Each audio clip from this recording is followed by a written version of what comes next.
What's up, everybody? Welcome into the show. So, last time I came at you with an entry of my favorite presidents list. It was Joseph Robinette Biden Jr., otherwise known as Joe Biden or Joe Brandon. Yeah, but anyways, or Dark Brandon, if you want to be really, you want to have a fun little throwback. That was a good time. When we tried to do Dark Brandon, but he was too demented to pull it off. But he tried. All right, I guess that's you can say the same thing about old Barack Obama. He tried, but yeah. Anyways, I just felt it would be fitting to include this guy as the next entrant on my list after doing Joe Biden, since they were kind of connected. So the one thing everybody knows Barack Obama for is the Affordable Care Act, colloquially known as Obamacare. I was curious how many people gained. I was about to do I was about to get by. I was excited. I was about to get right into it, but I guess I should lead in. I was curious how many people gained health care under that the Affordable Care Act. So let's find out. Under the Affordable Care Act, the ACA, the number of uninsured Americans has decreased by more than 38 million since 2013, with the uninsured rate falling from 14.4% to a record low of 7.9% as of early 2025. This includes people who gain coverage through the marketplace plans or Medicaid expansion, with a total of around 45 million people currently covered under those provisions. So I just figured this is like topical conversation as well with what's going on. Like people that don't know what the government shutdown's about, it's because the Democrats want to negotiate the Affordable Care Act subsidies, Obamacare subsidies, so people's health care doesn't fucking like triple in cost at the beginning of next year. And the Republicans are such economic terrorists, they won't even negotiate. That's the problem. That's what the shutdown is about. Anything else is noise. The Democrats didn't cause the shutdown. All they want to do is negotiate so health care doesn't implode in this country, and Republicans won't even do that. So that's why the shutdown's happening. Anyways, that's at the center of it. But it's just funny to me, like, Obamacare really was a landmark plan because, at the time, even like recently, I thought it was too weak. It wasn't, we still talk about it. We still call it Obamacare, and he's been out of office for 10 years now. So 10 years, it shows like that he's had lasting impact after he left office, and that's what the president wants. It's the legacy. He has that. Like, we may not remember Joe Biden, in 10 years from now, what he did and all this, but you always think about Obamacare, you know what I mean? Which is why I was hesitant you might be able to tell by just the way I'm handling this. Normally I go right into it, but I was hesitant to, to include him so early on the list because I like Barack Obama for what he, the symbol, what he stood for, the first, black president and all, but I felt he didn't accomplish as much as we wanted him to. Because, he had that majority in the Congress and the Senate for a little while. You can't say it was just a few months. Yeah, it was just a few months, but Republicans would have done something with that. Like, they only had the, the Senate or whatever, and they put in Kavanaugh. Didn't Kavanaugh replace Ruth Bader Ginsburg, or was it Gorsuch, or I don't know the timeline, but I'm pretty sure they rushed somebody in when they wouldn't do that for Obama when he wanted to insert the damn attorney general. Too many names I can see. It's Merrick Garland. That's what I'm talking about. You gotta be aggressive, and Obama was not aggressive.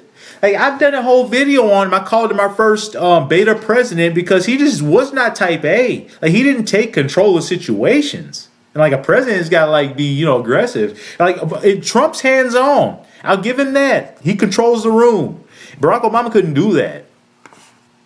And you can talk about he didn't have the numbers all you want. I don't care about that. You're president. You're the most powerful man in the world. You get the numbers. Trump would get the numbers. Fuck you. Anyways, that's why I'm hesitant. Barack Obama's, he's not one of our favorite presidents. I got to be real. But I just wanted to include him on this list. Just get it over with. Because, I've taken so many arrows from black people, that for criticizing him. And, I don't understand, I don't care about him being black that much. It's a nice accomplishment, but he's just a president to me. And I criticize him like any other president. I don't care about him being black. Anyways, let's talk about his accomplishments. Man, this video is, I have complicated feelings with Barack Obama.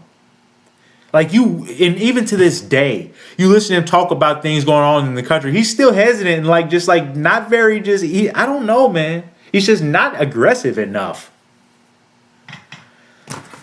All right. Anyways, he responded to the Great Recession, which I didn't like the way he handled that. You should nationalize GM. The Obama administration enacted the American Recovery and Reinvestment Act of 2009, a major stimulus package designed to address the worst economic downturn since the Great Depression. Saving the auto industry. In 2009, the administration intervened to bail out the U.S. auto industry, providing loans to general... See, why we give them loans? Why don't we just buy it as the government and nationalize it? We would get a fucking dividend, from that, like the people in Alaska get from their fucking oil.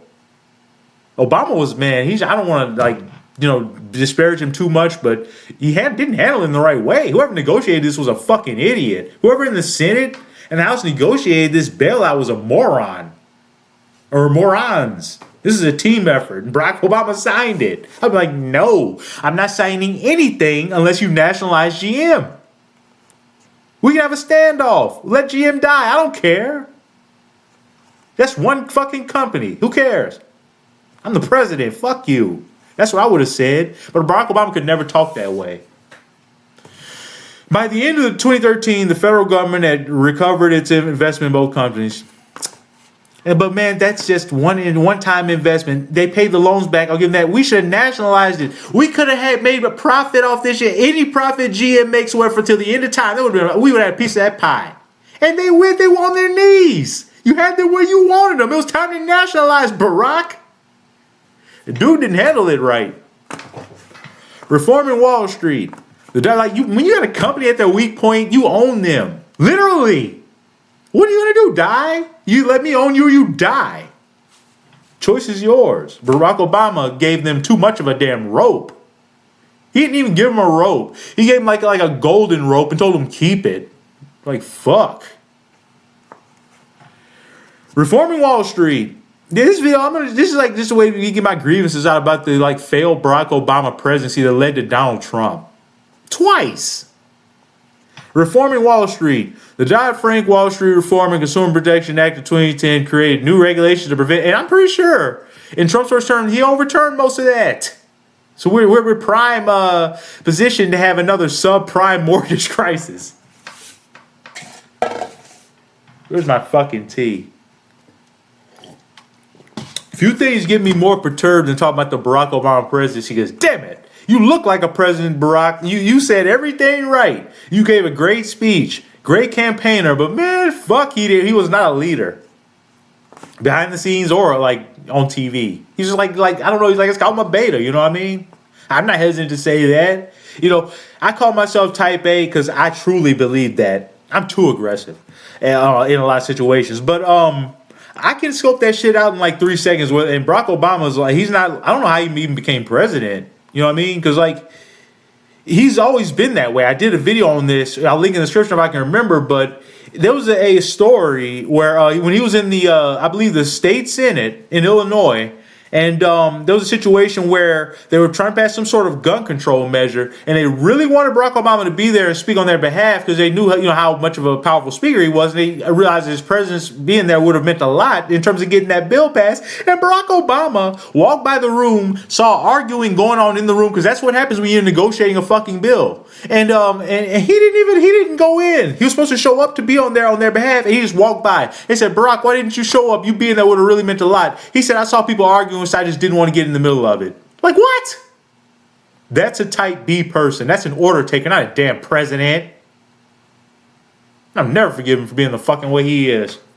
Man, you motherfucker. You were supposed to be the black FDR. I'm done with this video. I did my thing. I threw him a bone. I included him on my favorite presidents list because he's there by default. Because a lot of our presidents were ass. Barack Obama he's been near the top half because a lot of our presidents were ass. And he's there by default. But Barack Obama, man, he could have done so much more. But thanks for killing bin Laden.